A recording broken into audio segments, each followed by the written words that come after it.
Oke, eh, saya ucapkan selamat datang para mahasiswa di perkuliahan kita pada pagi hari ini, yaitu perkuliahan eh, personal branding pada pertemuan yang keempat. Oke, selamat pagi semuanya. Pagi, Pagi, Pak. Pak. Pagi, Pak. Terima Pagi, kasih. Pak. Pagi. Oke, Siang, Pak. untuk memastikan saya ingin menyapa dulu teman-teman yang hadir di sini. Mas Rizal, ada Mas Rizal Hadir, Pak. hadir. Mas Reza ada. Kemudian Ada, Pak. Mas Bambang ada. Mas Bambang. Hadir, Pak. Hadir, Pak. Kemudian Kaldera Dea ada. Hadir. Alhamdulillah, makasih. Heriana ada. Hadir, Pak. Oke, Himang ada, Himang. Ada, Pak.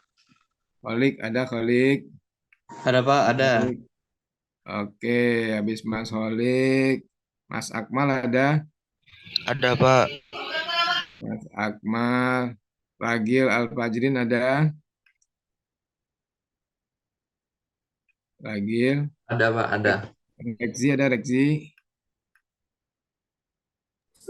Ada, Pak. Ada, Pak. Oke, ya. Terima kasih semuanya sudah hadir di sesi perkuliahan saya hari ini. Ya, saya ucapkan selamat menunaikan ibadah puasa. Mudah-mudahan meskipun kita sebagian masih online, ada juga yang offline, mudah-mudahan tetap semangat dalam kegiatan perkuliahan. Hari ini saya ingin menyampaikan terlebih dahulu tentang perkuliahan pada mata kuliah ini. Deskripsi dari kuliah kita adalah yang pertama pengantar personal branding, ya, perlunya personal branding, keuntungan memiliki personal branding yang kuat, membangun personal branding, memilih media personal branding, membuat personal yang selalu diingat dan mempesona. Itu kira-kira deskripsi mata kuliah kita. Kemudian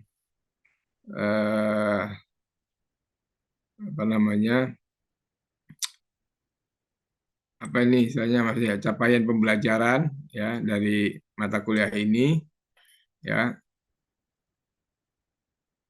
Ini saya mengajar pada program studi Teknik Informatika. Nama mata kuliahnya Personal Branding, kode mata kuliah IFT 7369 dengan 3 SKS dan jumlah pertemuan 16 kali. Saya ingin menyampaikan bahwa capaian pembelajaran mata kuliah ini adalah setelah Anda mempelajari nanti, para mahasiswa mampu mengembangkan personal branding, personal brand maksudnya, personal brand untuk aktivitas personal, ya, sosial, dan bisnis dengan kemampuan positioning terbaik sebagai citra diri yang kuat dan mampu memilih media yang tepat dalam membranding, baik secara personal maupun membranding dalam hal institusi, ya, atau lembaga.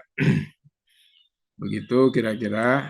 Saya kira cukup ini ya penjelasannya ya tentang target capaian pembelajaran dari mata kuliah ini. Bisa ditangkap target pembelajaran mata kuliah ini, teman-teman semuanya? Halo? Bisa, Pak. Oke, Bisa, kita Pak. lanjut ya. Bisa, Pak. Terima kasih. Kemudian CPLP dari Bisa, Pak. mata kuliah ini adalah satu, mengembangkan personal brand untuk aktivitas sosial dan bisnis. Ya, ini ada beberapa target nih. Yang kedua, mendefinisikan perbedaan diri dan orang lain di sekitar kita. Ketiga, memiliki teknik yang tepat, ya, memiliki teknik yang tepat untuk memposisikan dan mempromosikan diri. Ya, kemudian 4, menggunakan identitas brand diri untuk menarik minat para perekrut dan atasan. Itu kalau kita menjadi employee, ya, menjadi pegawai kalau kita ingin menjadi karyawan di sebuah tempat. Kemudian 5, menyusun perencanaan ya karir yang lebih cemerlang. Nah, jadi dengan mengikuti perkuliahan ini, targetnya adalah bisa menyusun perencanaan karir yang lebih cemerlang. Yang keenam adalah mengelola energi yang dimiliki agar lebih terampil dalam bidang yang diminati. Misalnya Anda minatnya dalam bidang multimedia, perminatannya dalam bidang jaringan, minatnya dalam bidang web, ya, atau dalam bidang desain dan lain sebagainya. Yang ketujuh, menyusun langkah yang tepat untuk dapat penghasilan terbaik, ya. Nah, itu yang mungkin dapat dijadikan sebagai landasan ketika Anda sudah memiliki personal brand yang bagus, ya, kemudian membuat institusi branding, ya, maka langkah berikutnya adalah bagaimana menyiapkan penghasilan dari sektor ini. Kemudian menegosiasikan gaji dengan para perekrut. Jika Anda ingin menjadi seorang employee, Anda bisa melakukan negosiasi, ya, karena punya personal brand dan bisa membuat personal brand atau institusi branding yang bagus. Kemudian menegaskan posisi Anda untuk membangun kepercayaan dan menarik pelanggan. Nah, ini di antara target yang diharapkan pada saat mengikuti perkuliahan. Saya lanjutkan. Nah, materi pembelajaran yang nanti akan diikuti, ya, akan Anda dapatkan. Yang pertama adalah mengapa perlu personal brand, ya, personal branding. Yang kedua, keuntungan memiliki personal branding yang kuat. Yang ketiga, bagaimana membangun personal branding. Kemudian yang keempat, bagaimana membranding personal brand Anda. Yang kelima, jadilah yang menjadi selalu yang diingat dan mempromosikan diri, ya, bagaimana kiat dan tekniknya. Kemudian alasan-alasan mengapa perlu personal brand, ya. Kemudian seni memengaruhi perekrut atau atasan untuk memilih diri. Kemudian seni menghidupkan brand diri di tempat kerja dan peningkatan karir. Nah, ini kira-kira materi pembelajaran yang nanti akan saya sampaikan, ya, selama perkuliahan 16 kali pertemuan ini. Oke. Sampai konten tentang rencana-rencana pembelajaran sudah cukup jelas informasi yang saya sampaikan. Jelas, Gimana? Jelas ya? Oke. Saya lanjutkan. Kontrak perkuliahan kita di program Sarjana Teknik Informatika STIMIK Wicida ini adalah seperti ini bobotnya. Tugas atau penugasan sekitar 10%, kuis, ya, itu 5%, UTS 20%, UAS 30%, dan praktikum, lebih tepatnya praktek, ya, praktek 35%. Nanti beberapa sesi perkuliahan ada prakteknya. Nah, praktek itulah yang akan menjadi penelitian dengan bobot besar, ya, karena kaitannya dengan personal brand, ya, membuat branding diri dengan cara Anda memposisikan dengan membuat klasifikasi diri dulu, kemudian membuat kegiatan-kegiatan sesuai dengan core kompeten yang paling kuat yang Anda anggap, ya, kemudian bisa ditampilkan. Nah, nanti bisa juga pertama saya harapkan dibentuk kelompok, ya. Kelompok itu fungsinya adalah kita bisa berinteraksi, karena betapapun personal branding ini adalah harus memiliki kemampuan juga untuk berkomunikasi. Yang kedua adalah saling memberikan masukan pada saat kita membuat konten secara personal. Nah, nanti teman-teman kelompok itu yang memberikan masukan. Saya berikan kesempatan nanti, ya, kelompoknya itu satu kelompok maksimum 5 orang, ya, satu kelompok maksimum 5 orang. Nanti tugas kelompok itu adalah membuat institusi branding, ya, sedangkan tugas pribadi adalah membuat personal branding. Nah, itu kira-kira tugasnya. Hanya poinnya ada 10, tapi meskipun poinnya 10 dalam penugasan, jika prakteknya Anda sangat bagus, berarti Anda sudah mendapatkan poin 45. Begitu kira-kira. Ya. Oke, nah, kita di pertemuan ini, ya pertemuan keempat ini, targetnya adalah mengerti keuntungan memiliki branding yang kuat. Ya, mengerti tentang jika kita memiliki branding yang kuat, itu untungnya apa kira-kira. Ya. Nah, ini yang ingin saya jelaskan pada pertemuan kali ini. Secara pelan-pelan saya akan memandu bagaimana pada saat Anda mengikuti perkuliahan ini, Anda mengetahui secara persis keuntungannya ketika memiliki branding yang kuat. Ya. Materi pembelajarannya adalah satu, menaikkan kredibilitas personal. Ya, jadi di antara keuntungan pada saat kita memiliki branding yang kuat itu, yang sudah pasti adalah menaikkan kredibilitas personal. Jadi Anda secara personal itu akan memiliki kredibilitas ya, di mata publik. Ya, dalam penjelasannya nanti saya akan terangkan. Yang kedua, menumbuhkan percaya diri. Nah, ini sudah pasti ya, ketika Anda memiliki personal branding yang kuat, percaya diri tentu meningkat ya, makin yakin ya, Anda memiliki trust yang kuat ketika berkomunikasi, misalnya ketika ketika bergaul misalnya, atau ketika Anda bersama teman-teman atau di dalam satu organisasi. Kalau organisasi mahasiswa misalnya di HIMA atau di BEM atau di mana saja, kalau Anda sudah menjadi pekerja, tentunya adalah ketika Anda bergaul bersama para rekan kerja. Nah, ini menumbuhkan kepercayaan diri Anda karena Anda sudah memiliki branding yang kuat. Misalnya Anda seorang yang dikenal ahli membuat jaringan gitu, atau Anda sangat mampu ya dengan keterampilan cramping misalnya kabel ya, kemudian Anda sangat expert ketika mengontrol ya keterhubungan antar satu hub dengan yang lainnya.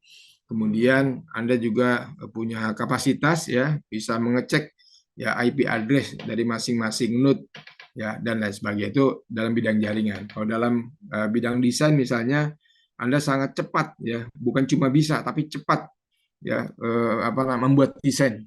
Ya, misalnya cuma dikasih tahu, saya ingin warnanya biru, saya ingin ada pencahayaannya dari arah kanan, kiri, depan, belakang. Kemudian saya ingin tampilannya cerah, saya ingin tidak harus di make up secara fisik, tapi di make up dengan computerized misalnya, ya dengan teknologi CorelDRAW atau Photoshop dan lain sebagainya dan seterusnya itu diantaranya begitu gitu. Nah itu dengan klasifikasi Anda sudah bisa merasa yakin atau pede bahwa Anda adalah seorang yang dapat diandalkan dan cepat ya untuk membuat desain aplikasi.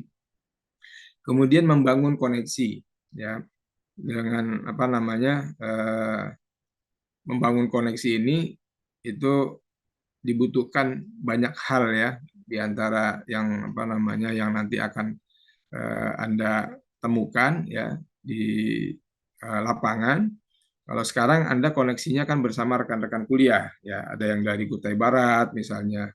Anda kemudian membangun komunikasi, apa kelebihan Kutai Barat misalnya, ada apa yang bisa ditonjolkan, apa yang bisa, kemudian ada yang dari Kutai Timur, ya ada yang dari Berau, ada yang dari Pasir dan lain sebagainya, atau dari Samarinda. Masing-masing punya kekhasan. Nah, Anda membangun koneksi dengan mereka ini, salah satunya adalah bagian dari investasi secara pribadi atau secara personal, kemudian bisa kita gunakan di lain waktu untuk kemudian kita membangun ya koneksi. Kemudian meluaskan network atau jaringan ya. Kalau poin 3 adalah membangun saja, membangun koneksinya. Yang keempat ini meluaskan network atau jaringan ya. Kalau membangun koneksi itu Anda hanya baru mengenalkan saja ya, baru menyambungkan saja. Tapi kalau meluaskan ini sudah lebih progresif dari yang poin 3, yaitu meluaskan ya network atau jaringannya. Dari yang Anda kenal sekarang mahasiswa, sesama mahasiswa misalnya teman dari Kubar, kemudian dari teman dari Kubar itu ternyata punya koneksi di Kominfo, ya, di mana Anda bisa mungkin nanti menambah jaringan dalam hal apa namanya mencari customer ya untuk pembuatan jaringan dan lain sebagainya. Kemudian yang kelima adalah mengokohkan bisnis dan usaha. Nah, jadi apa namanya dengan memiliki branding yang kuat ini, di antara keuntungannya adalah mengokohkan bisnis dan usaha kita atau usaha Anda ya, pada saat Anda sudah memiliki branding ya. Nah, ini juga tentu menjadi satu keuntungan bagi kita ya. Kalau saya di tahun 2020 kemarin diminta oleh Bupati Berau untuk membranding beliau ya dan menjadi tim media beliau secara khusus ya. Saya diminta dengan value yang sangat saya anggap sangat besar gitu. Nah, itu yang apa namanya saya kokohkan.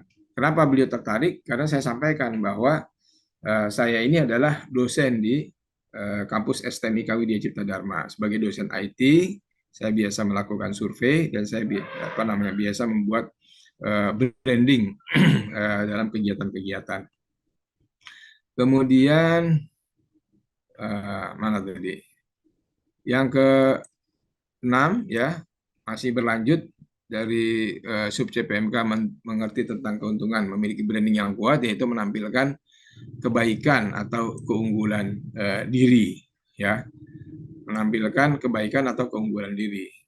Nah, ini yang mungkin menjadi apa namanya salah satu di antara yang orang melihat ya ketika kita memiliki branding ya yang kuat ya, orang akan apa namanya melihat kita karena memiliki penampilan dan kebaikan dalam hal keunggulan yang sudah terlihat. Yang ketujuh adalah memfokuskan kepada kesempatan di hadapan Anda.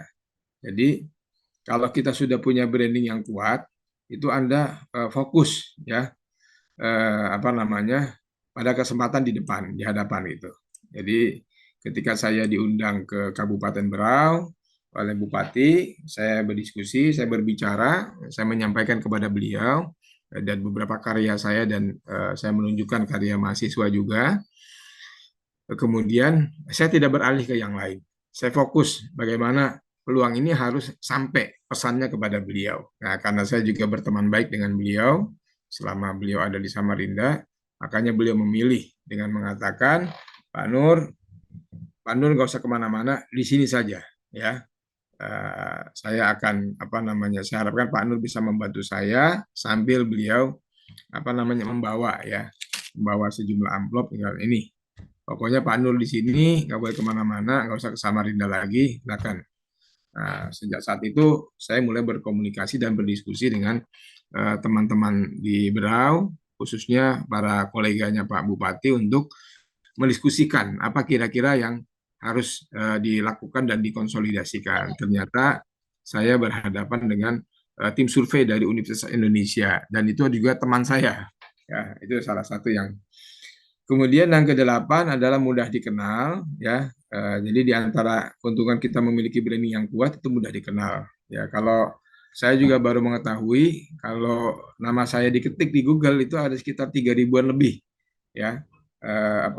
Artikel atau berita atau informasi tentang saya. Nggak tahu kalau sekarang ya. Mungkin kita bisa cek nanti ya kalau diketik nama saya gitu. Nah, itu salah satunya. Ya, apalagi saya juga sangat familiar di media sosial, biasanya banyak yang komen dan menginformasikan atau banyak yang share and like apa yang saya gunakan. Kemudian yang ke-9 keuntungannya adalah cepat masyhur atau ternama ya. Artinya cepat tersampaikan kepada publik apa yang sudah kita lakukan. Ya, ke-10 tentu banyak lagi yang lainnya. Nah, ini yang sampai 9 poin ini mungkin sebelum saya masuk kepada penjelasan yang lebih detail cukup jelas tentang informasi apa untungnya atau keuntungan apa yang kita miliki ketika kita punya branding yang kuat. Gimana teman-teman mahasiswa? Cukup jelas informasi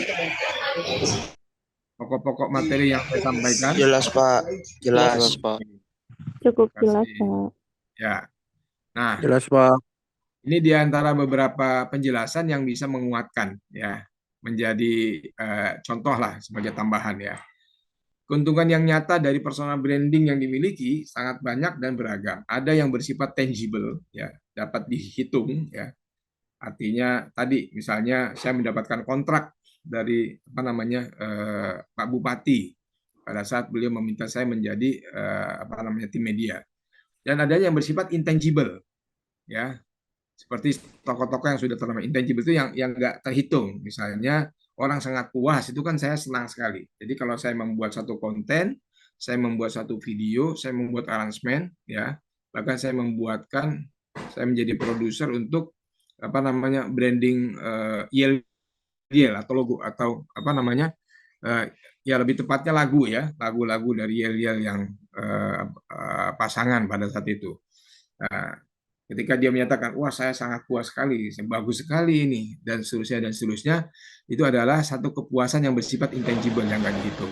Nah, seperti para tokoh yang sudah terkenal diantaranya kalangan artis, olahragawan, youtuber, kalangan cerdik pandai, ustadz atau guru, alim ulama, teknokrat, birokrat, bisnismen, kepala daerah, kepala negara, motivator, trainer, dan lain sebagainya. Itu yang saya maksud dengan kepuasan itu ya, atau apa namanya dalam rangka menaikkan kredibilitas tadi. Nah, itu yang dimaksud dengan apa namanya keuntungan yang bersifat tangible dan keuntungan yang bersifat intangible. Kemudian popularitas adalah nilai intangible yang tidak dapat dihitung secara nyata, yang belum dapat diukur secara pasti kecuali sudah dilakukan survei, ya, dilakukan pengukuran dan survei elektabilitas pada seseorang secara pribadi atau personal. Nah, karena saya juga join ya dengan apa namanya tim survei, karena saya juga join dengan tim survei, maka saya mengetahui ya apa yang sudah saya lakukan, apa yang sudah saya endorse ya tentang kelebihan Pak Bupati, tentang apa namanya kebaikan-kebaikannya ya, saya buat kemasan yang sangat-sangat menarik itu, dan itu ternyata direspon oleh publik ya dengan sangat bagus sekali. Nah, itu yang membuat ya kepercayaan diri Pak Bupati dan pasangannya ini makin kuat. Apalagi dibuktikan dengan survei. Waktu itu surveinya sudah di atas 50%, tepatnya 57%. Jadi mendekati 60%. Ya, bahkan targetnya itu 70% sampai 80%. Kemudian keuntungan lainnya adalah bersifat tangible ya, seperti pada tokoh populer dan banyak follower, yaitu apa namanya Mas Raffi Ahmad misalnya pada usia yang sangat muda, atau Deddy Corbuzier ya. Mas Raffi Ahmad IG-nya itu sekitar 66 juta ya, IG-nya bareng Mbak Nagita Slavina. Kemudian Deddy Corbuzier ya, yang apa namanya sempat kehilangan kemarin pada saat beliau apa namanya melakukan dialog atau wawancara dengan seorang LGBT misalnya 14 juta. Nah, tapi kemudian beliau bisa membalik lagi, dan itu yang bersifat tangible ya, yang bisa dihitung. Atau misalnya atau Ronaldo misalnya ya. Lihat Ronaldo itu followernya jutaan ya, ratusan juta ya, bukan juta. Kemudian Messi ya, pada kebanggaan apa namanya kalangan olahragawan, atau kalau Ustadz itu Abdul Somad sama Agim misalnya, atau ada Hidayat pada kalangan ahli agama, dan semua sudah memiliki value sebagai YouTuber atau memiliki jutaan subscriber dan follower yang menghasilkan cuan atau uang secara jelas dan dirasakan ya oleh tim dan kru yang mendesain semua tampilan individu dalam setiap hasil yang diupload. Ya, itu diantara keuntungannya yang kuat ya. Kemudian meluaskan jaringan ada dalam hal ini adalah nilai branding personal setiap mereka sangat berbeda-beda ya, bergantung kepada follower, subscriber, dan ruang ramai tayang kepemilikan setiap akun personal. Ada skala satuan juta, puluhan, dan ratusan juta, bahkan miliaran. Semua nilai rupiah yang dihasilkan sangat bergantung kepada konten dan konsistensi personal yang dimiliki secara kuat atau makin melemah. Nah, jadi ini bergantung kepada konten dan konsistensi kita ya menampilkan. Jadi ketika Anda membuat satu akun atau Anda ingin mencitrakan, ya, Anda mengklasifikasikan sebagai ahli jaringan misalnya, maka konten dan konsistensinya sangat diperlukan. Misalnya sedang memasang jaringan di satu kecamatan ya di Samarinda seberang ya, ada salah satu alumni kita ya, lulusan kita itu kemarin ternyata punya 300 pelanggan ya dari dia bikin icon plus pasang icon plus dengan RT RW sampai 300 pelanggan ya, setiap pelanggannya itu langganan antara 100 sampai 250.000. Itu kan sudah menjadi satu kebanggaan tersendiri ya, sudah punya branding yang kuat di jaringan. Nah, itu harus konten terus, harus bikin konten sesuai dengan itu.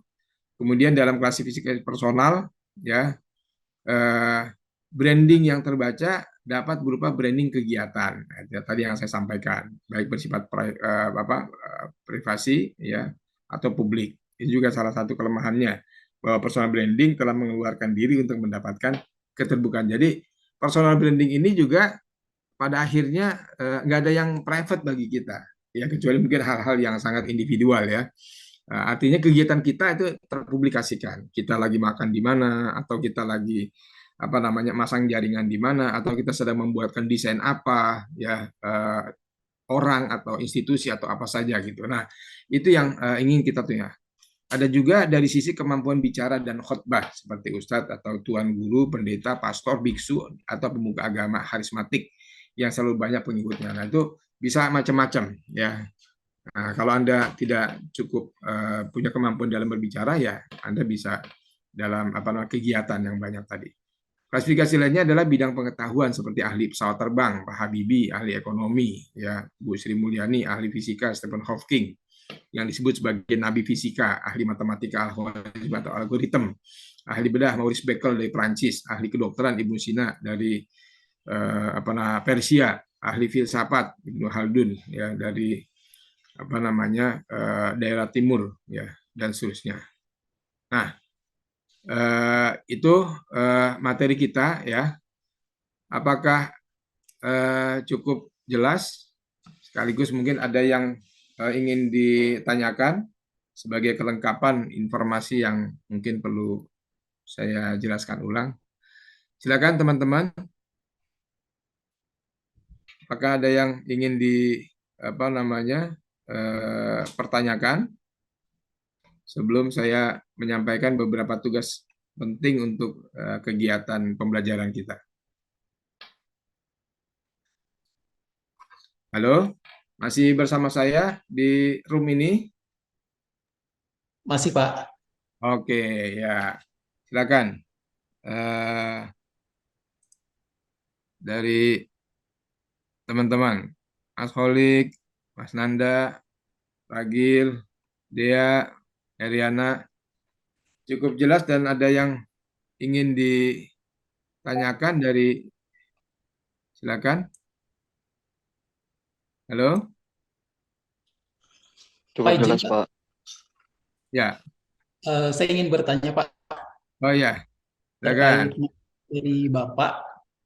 Ini lebih ke bagaimana kita nih, Pak, sebagai mungkin siswa ataupun orang yang mungkin belum terjun ke personal branding, mau bangun branding kita sendiri gitu, Pak.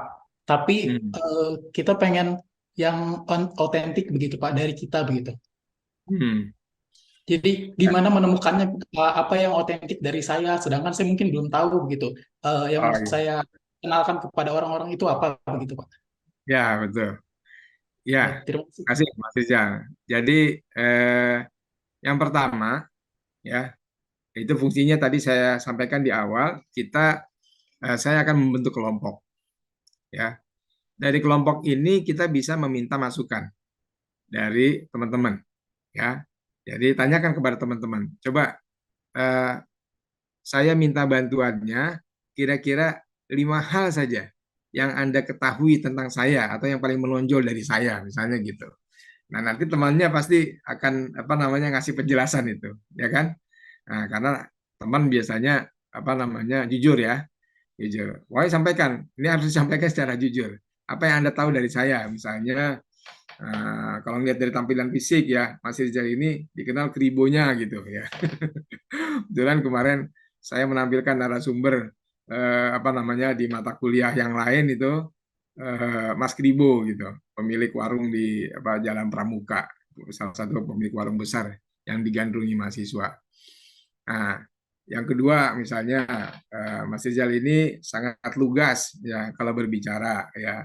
Yang ketiga suaranya khas ya, khas orang Timur gitu maksudnya, bukan cuma Kalimantan Timur, khas orang Timur misalnya gitu.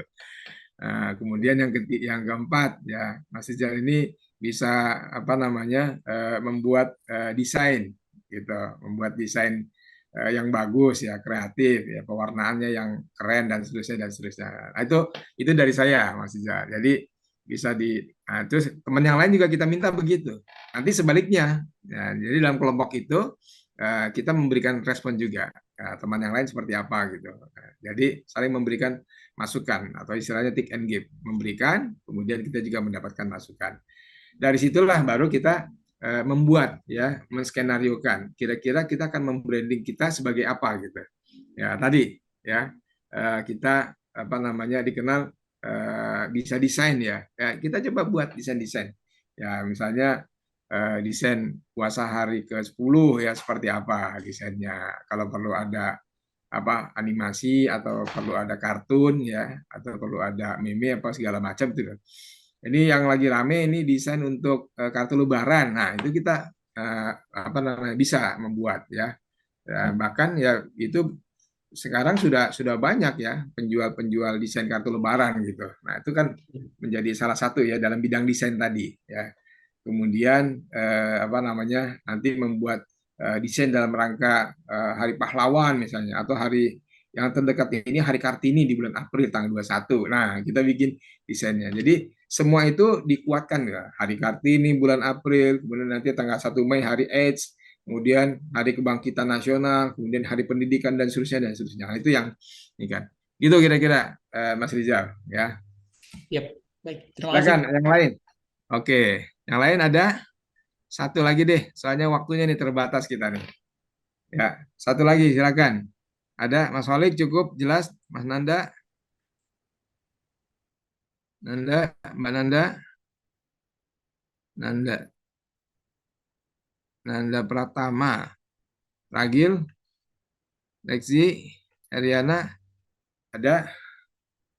Nah, kalau tidak ada, saya akan masuk ya sesi terakhir yaitu penugasan. Nah, ini penugasannya saya memberikan beberapa panduan. Yang pertama apa namanya? Yang pertama membuat personal branding diri dengan memilih satu klasifikasi yang dianggap kuat. Ya, tadi misalnya Mas Rizal itu satu yang dianggap paling kuat adalah kemampuan mendesain ya. Nah, bikin ya membranding. Misalnya sedang desain apa namanya di foto atau dibikin video, sedang mendesain kartu lebaran, sedang mendesain kartu ucapan selamat hari Kartini ya dan seterusnya dan seterusnya. Ya beberapa contoh lah. Yang kedua, menampilkan diri pada media Instagram dengan branding diri sesuai klasifikasi ya, yang tadi ya. Jadi hasil karya Anda yang pertama itu pada nomor 1 Anda tampilkan di Instagram. Yang ketiga, membuat konten pada Facebook dengan personal brand yang tadi sudah Anda buat di poin 1 tadi. Kemudian yang keempat adalah apa namanya membuat konten YouTube ya dengan memilih klasifikasi brand yang dianggap terbaik dan menarik ya, boleh yang tadi atau boleh yang kedua gitu. Ini saya kira penugasannya ya. Kita menyisakan 1 menit ya untuk berdiskusi lagi. Saya kira cukup jelas untuk apa materi dan rencana tugas kelompok. Saya harapkan ada 5 nanti ya. Kelompoknya Oke. boleh pilih sendiri Kak Pak, apa dipilihkan? Boleh pilih ya, betul. Boleh memilih sendiri ya. Kemudian apa namanya, setelah itu Anda saling mengenalkan ya, saling berdiskusi ya. Tadi seperti yang saya sampaikan ketika saya komen tentang Mas Rizal, ya saling menyampaikan 5 kelebihan. Nanti itu dicatat menjadi branding yang kita tampilkan ya di media sosial kita, apakah Instagram, Facebook atau YouTube. Kemudian kita atau Twitter kalau yang suka main Twitter. Nah, itu ada apa namanya, berikan masukan kepada teman-teman gitu. Nah, supaya teman-teman juga punya bahan apa yang akan dibuat brandingnya gitu. Cukup ya. Sekali lagi kita menyisakan waktu 30 detik. Kalau tidak ada pertanyaan, nanti apa namanya, nama-nama kelompok dan bagaimana Anda akan membuat personal brand-nya ditampilkan di Wilen ya. Nanti akan saya tampilkan siapa yang sudah buat kelompok dan tema-tema sesuai dengan klasifikasi. Demikian saya kira ya pertemuan kuliah pada hari ini cukup jelas, bisa kita akhiri. Jelas, Halo? Pak. Jelas, Pak. Oke, Jelas, Pak. terima kasih ya Jelas, semuanya. Pak. Sama-sama. Saya kira bisa kita akhiri dan saya ucapkan terima kasih atas kehadirannya. Mudah-mudahan selalu sehat dan tetap bugar meskipun di bulan puasa. Ya, Amin. assalamualaikum warahmatullahi wabarakatuh. Sampai ketemu pekan Waalaikumsalam depan. warahmatullahi wabarakatuh. Waalaikumsalam warahmatullahi wabarakatuh. Terima kasih, Pak. Terima kasih, Pak. Sama.